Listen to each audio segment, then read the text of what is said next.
45 voix pour Antonini, 14 pour Béchu. L'élection du maire d'Angers qui se déroulait ce soir n'aura pas réservé le moindre suspense. Chacun a pu compter sur la fidélité de ses troupes. Pour Jean-Claude Antonini, un nouveau mandat démarre donc avec, en ligne de mire, un important travail qui se fera en direction des quartiers dans les 6 années qui viennent. La volonté que nous avions, c'était de créer des rapports plus étroits entre la ville, la municipalité et les quartiers. Les 10 adjoints de quartier sont là pour cela. Et de surcroît, je m'attacherai personnellement à être au plus proche de tous les quartiers pour que cette politique ait du sens. Autre priorité affichée par le maire d'Angers pour son nouveau mandat, le logement, qui aura été un des thèmes les plus marquants de la dernière campagne des municipales.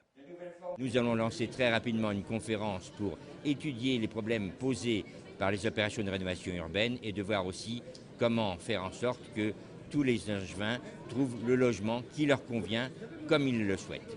Le conseil municipal d'Angers compte 45 membres de la majorité et 14 de la minorité.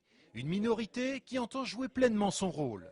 La démocratie, ça suppose de respecter le verdict des électeurs. Ça suppose de féliciter ceux qui ont gagné le scrutin.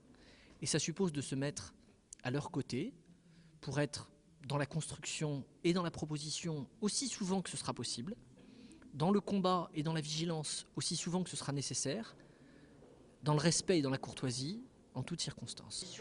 Pour Michel Moreau, c'est aussi une nouvelle page qui se tourne. L'ancienne premier maire adjointe de Jean-Claude Antonini, siégeant en effet désormais dans la minorité aux côtés de Christophe Béchu. Quand on s'engage, il faut aller jusqu'au bout. Je savais le risque de siéger dans la minorité. Ce sera pour moi toujours au service des Angevins, dans l'intérêt général, et il n'y a que ça qui comptera.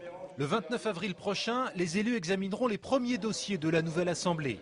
Les échanges entre majorité et minorité pourront alors véritablement débuter.